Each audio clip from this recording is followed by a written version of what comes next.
Mbola tanora. Mbola tanora. Mbola tanora. Mbola tanora. Mbola tanora. Mbola tanora. Mbola tanora. Mbola tanora. Mbola tanora. Mbola tanora. Mbola tanora. Mbola tanora. Mbola tanora.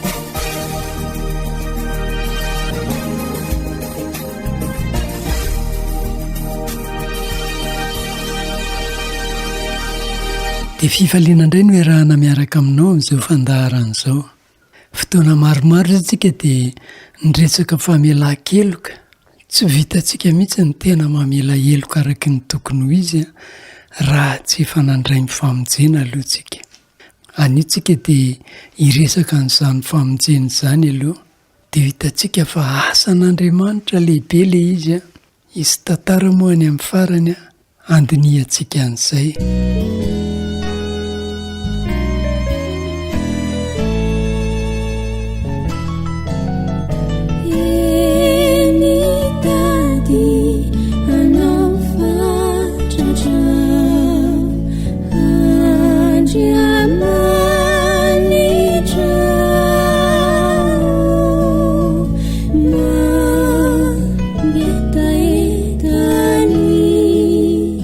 Fana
amin'ny hafatesany dia maty ny amin'ny ota indray mandeha izy, fa ny amin'ny havelomany kosa dia velona ho an'Andriamanitra izy.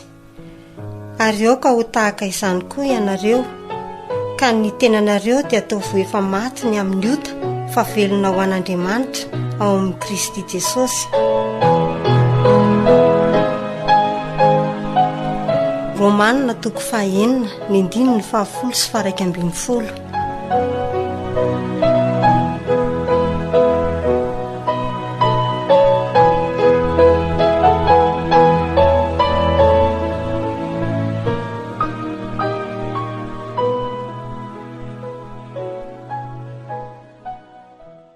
Ahoana tokoa moa ny fomba azahoana amin'ny famonjena? Efa hitantsika tamin'ny lesona teo aloha ny atao hoe fibebahana ary koa ny fahaterahana indray. Izao kosa tsika dia hiresaka amin'ny hoe ahoana no azahoana amin'ny famonjena. Dia ambara aloha fa ny fototry ny famonjena dia ao amin'ny hazo fijaliana ihany. Efa hitantsika tany aloha koa fa misy zavatra telo lehibe ambaran'ny hazo fijaliana. Voalohany dia hoe ny hazo fijaliana dia sorona, izany hoe solon'ny aina. Faharoa koa izy dia famaizana, izany hoe fampiarana ny saziny takiany lalàna, nampiarana tamin'i Jesosy Kristy moa izany. Ary fahatelo ny hazo fijaliana dia avotra, izany hoe fividianana ny olona. Dia ahoana ary ny fomba azahoana an'ireo zavatra nentin'ny hazo fijaliana izay?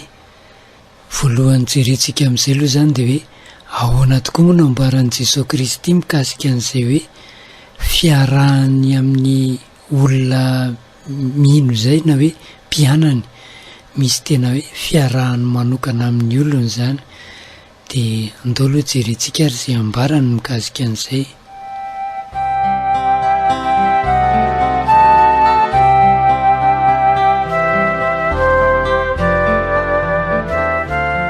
Lazaiko marina dia marina aminareo fa izay tsy miditra amin'ny vavahady manko amin'ny valan'ondry fa mananika ny fefa dia mpangalatra sy jiolahy.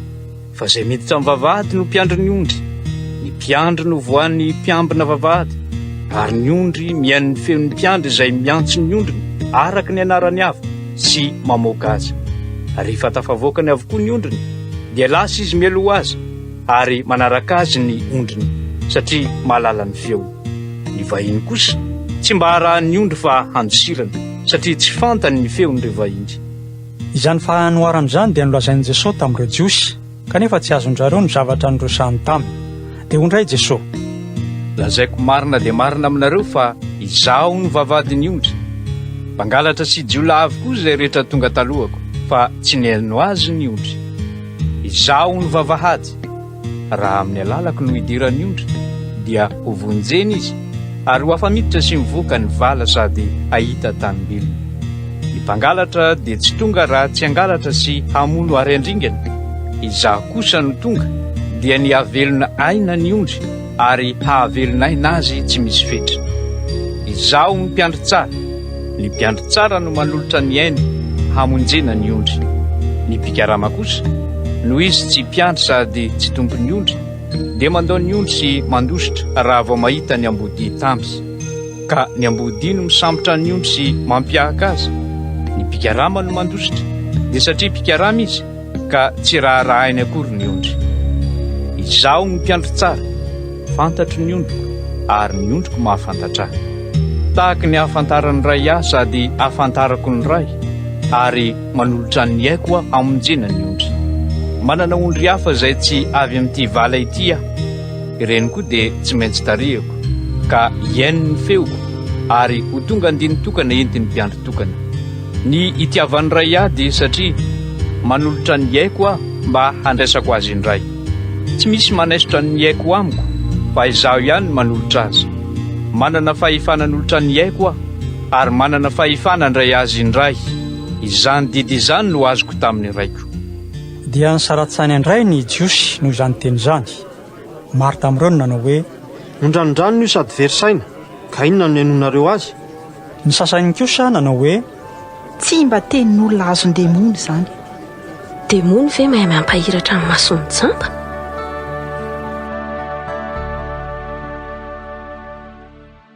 Zay zany ny filazan'i Jesosy Kristy mikasika ny hoe fiarahany amin'ireo ondriny. Izy miantso azy tsirairay amin'ny anarany dia manaraka azy ireo, mandreny feony dia manaraka azy. Ny olona ao amin'ny Kristy zany dia tena ambara fa tena hoe misy firaisana tanteraka amin'ny mihitsy amin'ny zavatra maro, amin'ny zavatra izay lalovan'i Kristy. Izany hoe tena manana fifandraisana manokana sy akaiky amin'ny Jesosy Kristy zany ny olona manana azy, izany hoe ny olona ao amin'ny Kristy. Misy andininy maromaro manambara amin'izay dia hitantsika amin'izany fa hoe fototra eo amin'ny hazo fijaliana ihany koa ilay izy hoe niara nombona tamin'i Kristy, niara maty taminy, niara nalevina taminy, niara novelomina taminy, niara natsangana tamin'ny maty taminy, niara nijaly sy hiara manambonina hatraminy ihany koa. Dia ahoana zany no azahoana an'izay zavatra rehetra izay hoe ahoana no atao mba azahoana an'izay hoe fiarahana tanteraka miaraka amin'ny Kristy izay? Dia efa rentsika zany teo aloha teo no nambaran'i Jesosy Kristy hoe maneho sary ilazana ny fifandraisany aminao izy sy ifandraisany amiko, izany hoe ifandraisany amin'ny ondriny rehetra. Misy sary maromaro ambarany amin'ireny. Sary iray moa no hitantsika teo dia hoe mpiandry ondry sy ny ondriny. Zay zany no sary hitantsika teo dia hoe tena misy fifandraisana lehibe ilay izy kanefa ny zavatra tsara fantatra zany hoe ahoana marina moa no tena ahatanteraka an'izay fifandraisan'izay. Dia ilay hoe misy fitiavana aloha izay fifandraisan'izay ary tena akaiky dia akaiky tokoa amin'ny rotota zany. Tsy resaka hoe mpiandry ondry sy ondry andrasany ihany moa ilay izy fa misy sary hafa koa hoe mpanjaka sy ny olony, mpampianatra sy mpianatra, resaka mpivady ihany koa, dia eo koa ilay hoe lo sy ny tena. Zany zany dia entin'i Jesosy Kristy manambara ny tenany ny amin'ny fiombonany amin'ny mpianany daholo, izany hoe ny olona nandray azy ho tombo sy mpamonjy. Ka ahoana ary no hatanteraka an'izay? Zay foana zany ny fanontaniana apetraka. Dia aloha zany misy teny maromaro kanefa anisan'ny tena mazava indrindra amin'izay dia ny hoe Efesianina 2:17. Ao aminy koa ianareo rehefa renareo ny tenin'ny fahamarinana dia ny filazantsara famonjenanareo. Eny, ao aminy koa ianareo rehefa nino no nasiana tomboka se tamin'ny fanahy masina araka ny teny fikasana. Misy filaharany mihitsy zany ny zavatra mitranga. Dia voalohany aloha dia hoe marina fa hoe eo ny fifidianan'Andriamanitra. Fahasoavana zany dia avy amin'Andriamanitra, zany hoe Andriamanitra no nanao izany. Inona moa ilay nataon'Andriamanitra? Dia hoe izy mihitsy ny nidina tetỳ tany, izy ny nanetry tena, isolo eloka anahy, isolo eloka anao teo amin'ny hazo fijaliana, nidina tetỳ tany mba hamonjy anao ary hikaroka anao mihitsy amin'ny toerana ratsy misy anao mba ho tafaraka amin'indray. Ny fanahy masina amin'ny mampisy an'izay firaisan'izay, asan'ny fanahy masina daholo koa zany izay rehetra izay. Dia hoe tonga eo amin'ilay hoe inona ary no tokony ataontsika? Dia miverina amin'ilay Efesianina 2:17 tsika manao hoe ao aminy koa ianareo rehefa renareo ny tenin'ny fahamarinana dia ny filazantsara famonjenanareo. Eny, ao aminy koa ianareo rehefa nino no nasiana tomboka se tamin'ny fanahy masina araka ny teny fikasana. Ny ahatongavantsika ho ao amin'ny Kristy zany dia voalohany hoe rehefa renareo ny tenin'ny fahamarinana, mandre ny filazantsara, mandre ny tenin'ny fahamarinana, mandre ny tenin'ny Kristy. Dia ilay ambaran'ny Efesianina ihany anoizany azy hoe dia ny filazantsara famonjenanareo. Zay tenin'ny fahamarinana zay zany zay ilay filazantsara hamonjenanareo. Famonjenan'ny olona zany dia manomboka amin'izay hoe fandrenesan'iny filazantsara. Dia ahoana moa zany? Dia tsotra fotsiny ilay izy rehefa mandre ny filazantsara ianao tahaka n'izao andrenesanao azy zao amin'izao fotoana izao dia ny fanahy masina miasa aminao ary ianao zany a dia afaka tena mandray amin'i Jesosy Kristy amin'izao fotoana enono ny filazantsara izao. Izay mihitsy mantsy ny teneny hoe rehefa renareo izy ny tenin'ny fahamarinana dia ny filazantsara famonjenanareo. Eny ao aminy ianareo rehefa nino dia izay zany hoe nandre ny teny ka tena nino tokoa, nino ny filazantsara nambara dia mino an'izany zany hoe tena manaiky fa tena marina zany, ary izay filazantsara izay no entin'Andriamanitra mamonjy, izay filazantsara izay no amonjen'Andriamanitra anao, dia izay zany no ekena, izay no inona. Ary inona moa le inona ao anatin'izay? Dia voalohany indrindra le hoe mino ny anarany. Ahoana zany hoe mino ny anarany zany? Dia le maha-izy azy mihitsy. Dinona ny tena maha-izy azy an'i Kristy moa? Dia ambara mihitsy fa hoe izy ilay teny tonga nofo, izy ilay zanak'Andriamanitra. Izay zany no maha-izy azy mihitsy hoe Andriamanitra tonga tetỳ an-tany izy hamonjy anao. Dia ilay mifinoana azy zany dia hoe izy mihitsy ilay mpisorona, izy ilay avy amin'Andriamanitra, izy ilay mpaminany, izy ilay tompo, izy ilay mpamonjy. Zany rehetra zany dia hoe maha-izy azy rehetra izay mihitsy ekena finoana ny tenin'Andriamanitra izay fanekenan'i Jesosy Kristy. Izay finoana izay zany dia hoe mandre le teny mikasika azy ianao azonao tsara mihitsy ilay izy hoe inona avy le izy, ary rehefa azonao tsara ilay izy dia ekenao hoe tena marina zany, ka tena ekenao hoe tena izay tokoa Jesosy Kristy, tena tompo izy, tena mpamonjy izy, ary tena manaiky azy ianao ary tena raisinao anao mihitsy izy hoe ho tomponao sy mpamonjinao. Dinona moa le hoe tompo? Ny fanekena azy ho tompo dia hoe filazana marina ao am-po amin'i Jesosy Kristy fa hoe manomboka an'io dia ianao Kristy, ianao Jesosy Kristy no any andidy sy hanapaka feno amin'ny fiainako iray manontolo. Zay zany le fanekena azy ho tompo lo voalohany indrindra. Faharoany zany fanekena azy ho mpamonjy. Dinona moa le hoe mpamonjy? Mpamonjy ho fisoloana izay rehetra niatra tamin'i Jesosy Kristy teo amin'ny hazo fijaliana zany dia nataony ho ahy zany, ho ahy manokana mihitsy. Zany tokony ho faty noho ny eloko noho ny fahotako izy no ny solo eloka. Dikan'izay rehetra izay dia hoe fanekena ho marina ho an'ny tena ny maha Jesosy Kristy an'i Jesosy Kristy, zany hoe izay rehetra nataony teo amin'ny hazo fijaliana. Io zany le famerenana amin'ny laon'le hoe ota voalohan'ny tany edena, dia hoe fandavana an'Andriamanitra njaka amin'ny fiainana, izay le hoe hanapaka samy rery amin'ny fiainana, ny fidihinana ny azo fahalalana ny tsara sy ny ratsy. Za ihany no halala ny tsara sy ny ratsy, fa zao kosa dia miverina amin'ny laon'ny iray hoe Jesosy Kristy no ameny tsara ho ahy, izy mahalala ny tsara sy ny ratsy ho ahy, ka izay teneniny hoe tsara dia ataoko hoe tsara, izay teneniny hoe ratsy dia ataoko hoe ratsy fa tsy ampifamadihako tsony, tsy hanao teo anatrehany tsony aho zany, fa rehefa hoe zay no ataony hoe tsara dia zay no ankatoaviko, ary zay ihany no mahavonjy, ary tena ampy mahavonjy tokoa zay. Averina ihany fa hoe tena fahasoavana avy amin'Andriamanitra izay namonjeny antsika izay.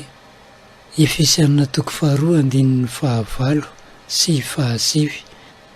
Fa fahasoavana no namonjena anareo amin'ny finoana, ary tsy avy aminareo zany fa fanomezana avy amin'Andriamanitra, tsy avy amin'ny asa, fandrao izy irehare.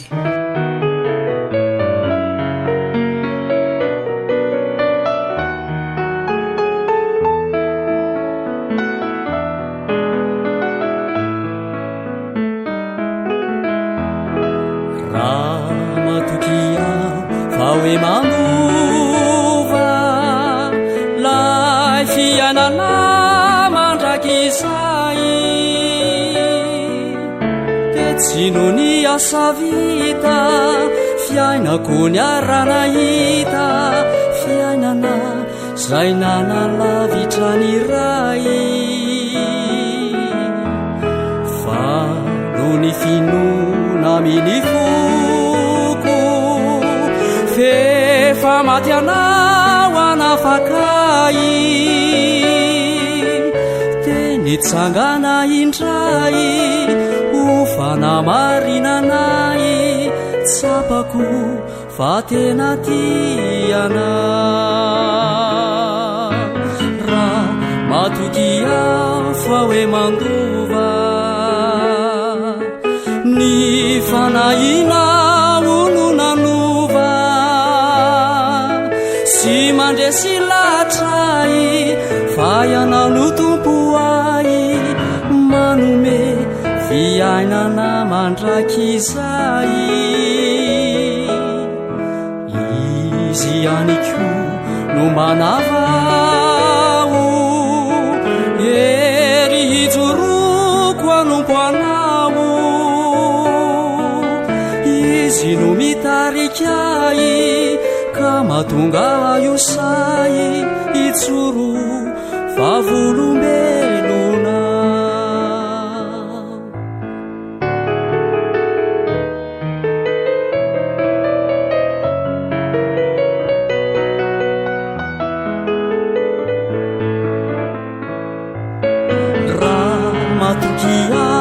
fa hoe mandova ny fanahina olo nanova sy nandresy lahatray fa ianao no tompo ay manome fiainana mandrakizay izy ianiko no manavao ery hijoroko anompo anao izy no mitarikay ka mahatonga io say itsoro favolombelona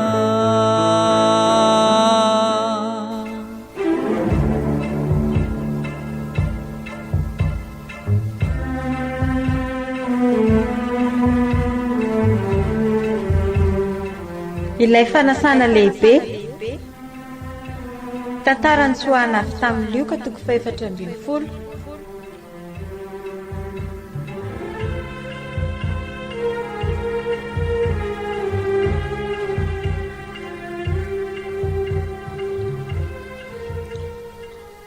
mba te mpandray bebe kokoa amin'ny olona ety an-tanàna ho azy ary noro fangamo tsy efa fantatra daholo izy ireo e ka iny indray no mbola tadiavinao ka iny marina tokoa izany voalazanao izany kanefa ohatrany misy tsy ampy mba mahagaga andray izany sa ny ao amin'ny resaka fifampifaneraserana no tiana olazaina amin'izany eo indrindra tiako izao mikasa ny anao fanasana lehibe ho azy ireo amanko ay ve tena tsara izany ka fa izao nge olona maro no kasaiko anarisan'io fotoana io ka izao ngamba no andeha tao mandehany ianao dia alaso daholo izao olona rehetra fantatrao amin'io fotoana io zany dia izao koa andeha hampanireny mpanompo aho fa izy ireo no asaiko no mikarakara ny sakafo eny ary fa lasa e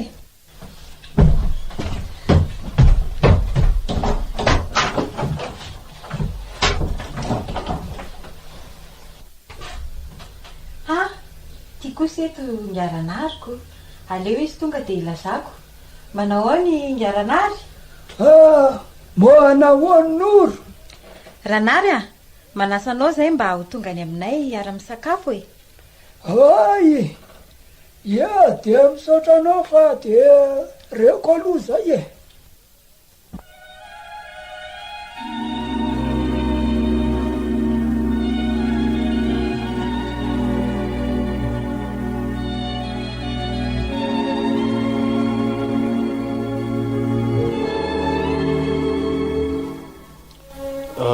ive efa tonga ianao e ka taizazitaizavy no efa nalehanao vao niala kelikely teto dia nifanena tamin'ny ranary avy teo indray dia nitety olona maromaro izay fantatro Ary efa tonga tany amin'ny fidy sy riery koa aza?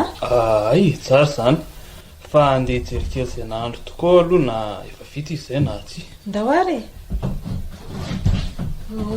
patron, efa vita iny nahandroko hoe izay olona nasainao e. Ay ve, vao saika hijery azy indrindra aho izao. Manahoana izy hoe efa vita tsara? Koa izay efa voalazako anao teo izay re tompoko efa vita e. Ay, andeha raha ho dia tsoy mba ho avy akaty daholo ireo olona izay nasainy e. Eny ary tompoko, eny fa lasa ary ah.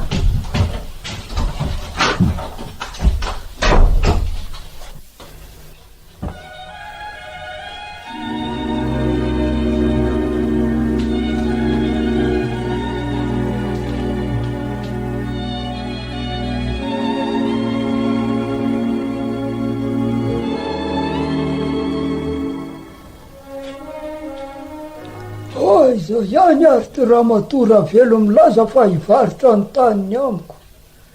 So dia misy olo-kafa tongondray ary tao aminy ka lasany ny tany. Dia ho sahamadika ve izy e? Aizy ny ety e.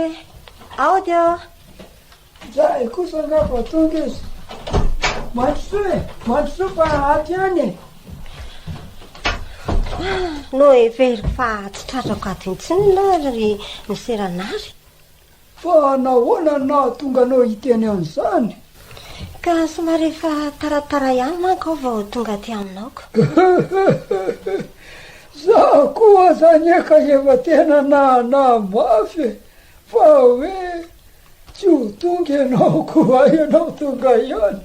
Ka dia efa fotoana mifanarahana izao ve ry miseranary dia atao ahoana iray tsy akaty aminao. Eny ary fa araka iny efa mifanarahantsika iny ihany zany ny vidiny ao. Ka varitra efa raikitra reny amin'iny e. Sady akanao hijery ny tany izao no tena antondihako. Ay, andao ary fa dia roso zany ny diako. Ranary eo, andao amin'izay ony ianao any amin'ilay fanasany e. Oy, ka atao hoana re zany e. Efa mividy tany amantsy ka tsy maintsy mizaha azy e. Sady io efa tongikonga ilay olona akay e. Ko masina re ianao e. Mba ekeo re mifandavako e.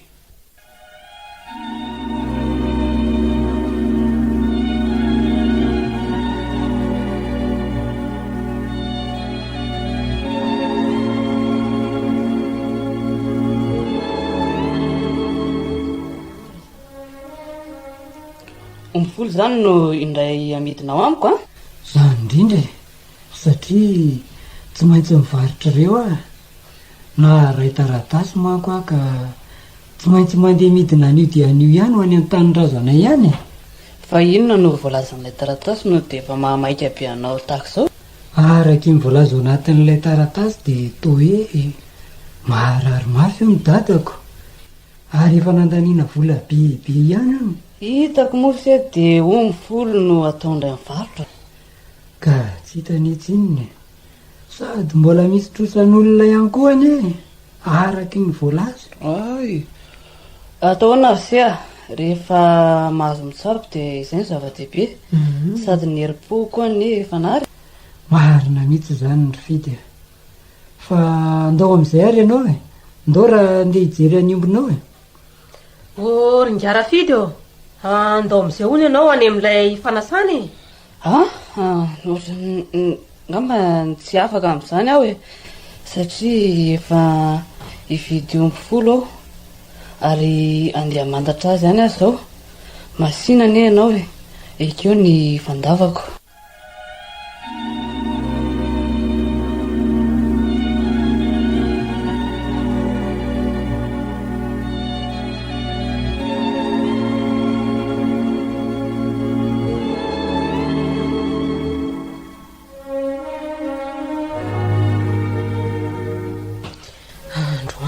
Faly no anatanterahana ny raharanay sady faly aty no mitebitebiko satria hatramin'izao dia mbola tsy tonga ihany ireo olona ampiakanjo ao miaraka amin'ny diadema. Indreny eny ka.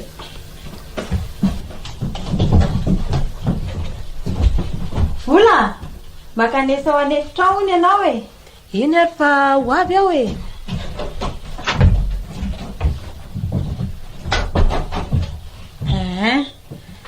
Efa eto zao ianao dia alohantsika nandrana ny akanjonao. Etsy aloha etsy aloha ianao e, mijery fitaratra tsara dia jereo tsara. Azoazonao zao? Tena tsara ka zay vao tena hitako ny didin'ilay akanjo tamin'ilay nanao fanandramana iny mantsy toatry ny hafahafa tamiko izy tiako. Ka mbola tsy vita kosa ne izy tamin'iny e. Vao teo ampanamboarana azy kosa ve dia ka iza no mahitako mba andro iray io ve dia ka hoana afa-po zany ianao zao? Tena tsara aloha le izy e, sady tena ohatran'ny zanajavatra ery sady fijeriko anao Zany ve? Afa-po aho ka fa ianareo koa efa vita ve izao e? Efa vita izy io e, fa ve ianao raha hijery azy?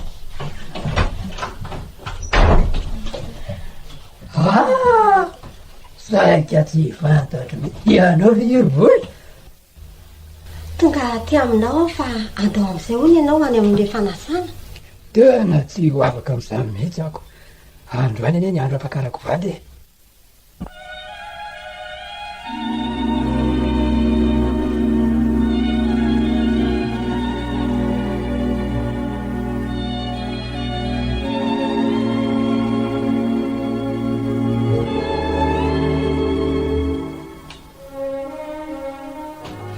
andeha hody aho fa izay rehetra nasainy ty to tsy misy nentina andeha daholoko dia ambarako amin'ny tompon'ny fanasany zany rehetra zany ka.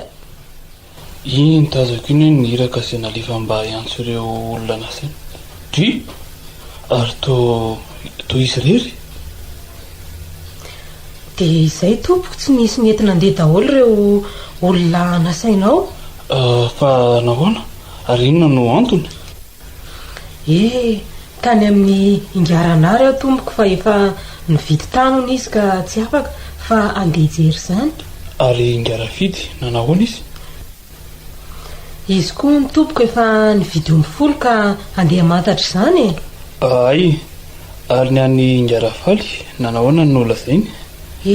Malahelo tompoko milaza aminao fa napakabady androano izy ka atao ahoana ny ataony ahoana no akaty aminao e. Ay, manao izay apatezitra na daholo izay rehetra izany. Koa izao dia izao ihany dia mandehany ianao makany amin'ny lalambe sy ny sakely-dalana eto an-tanàna ka antsoy ny malahelo sy ny kilemaina, ny jamba sy ny mandringa. Eny tompoko.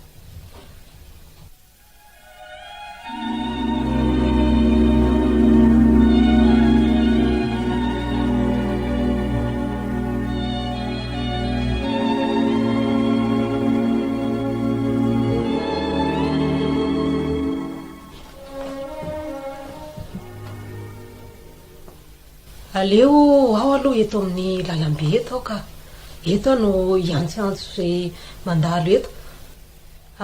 Vita hola ianareo any amin'ny fanasana lehibe izay efa voavoatra ho anareo e. Fa misy indre mandro re anareo fa za misalasala e. Tsy misy rehefa alaiko izay namanao dia midiry e.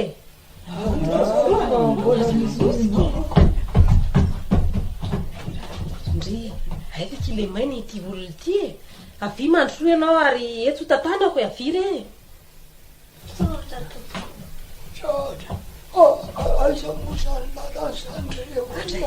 Mampalahelo koa ty rangahy ty ay jamby izy.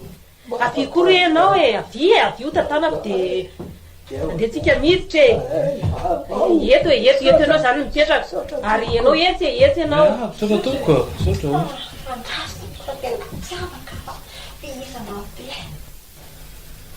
Tena mampalahelo koa ty olona mandringy ty mandrosory ianao e aty e.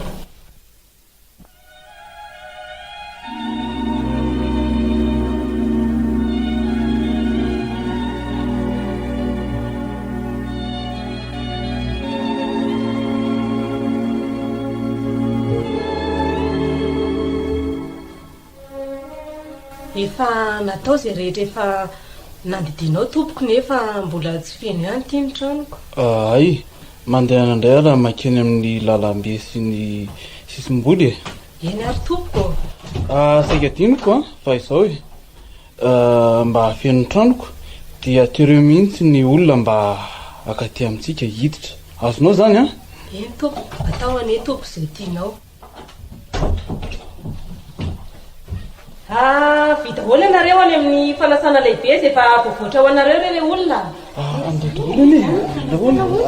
Fanasana re mandroa e.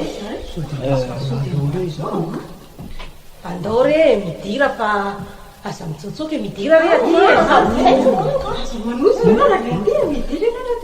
midira re midira fa tsy mbola feno ane ny tranao e. Daony fa efa mba miankavy be izy ko daony.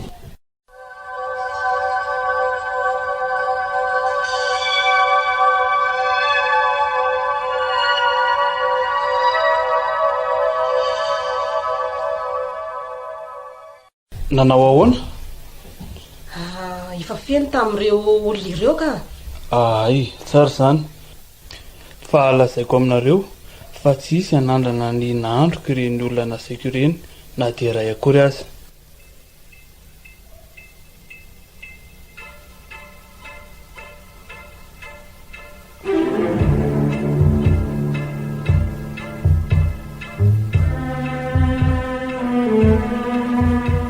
Ilay fanasana lehibe.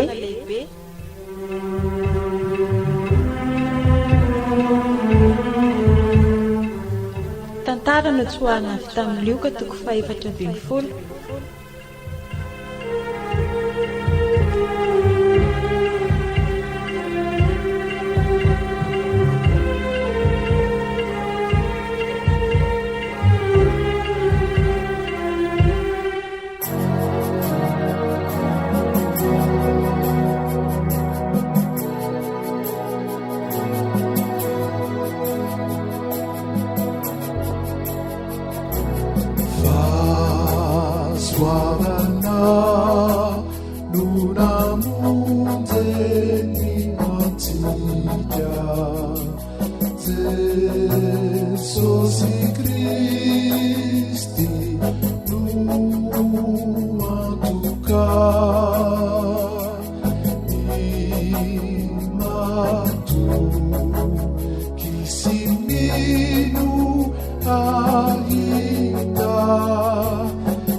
mahatsapa ve ianao fa ianao nge no natsoan'Andriamanitra ho amin'izany fanasana lehibe izany e?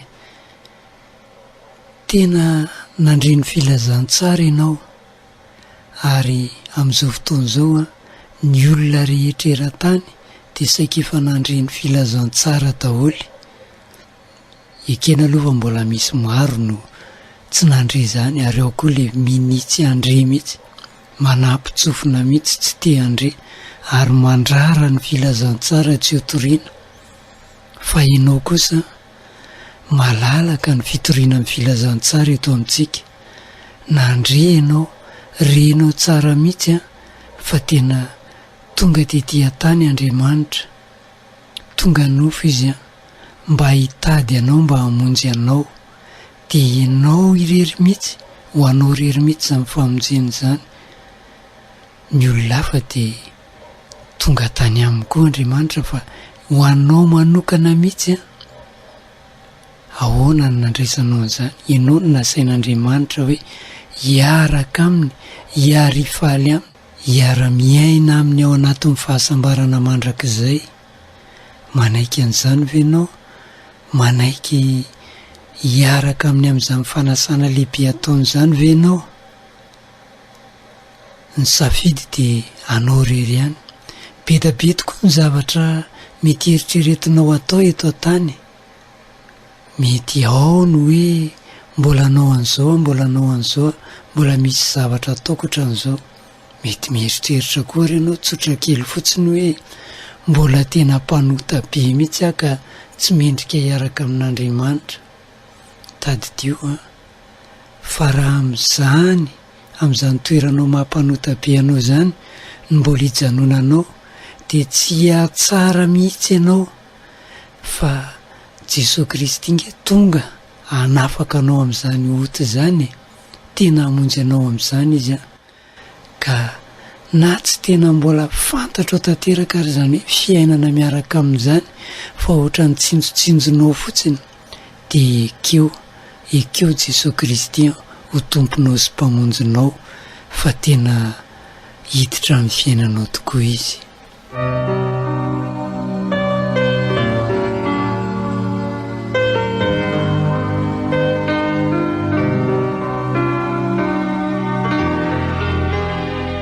Nisotranao nanaraka ny fandaharana, antenaina fa tena nisy lesona azonao ny tsoahana tamin'izany.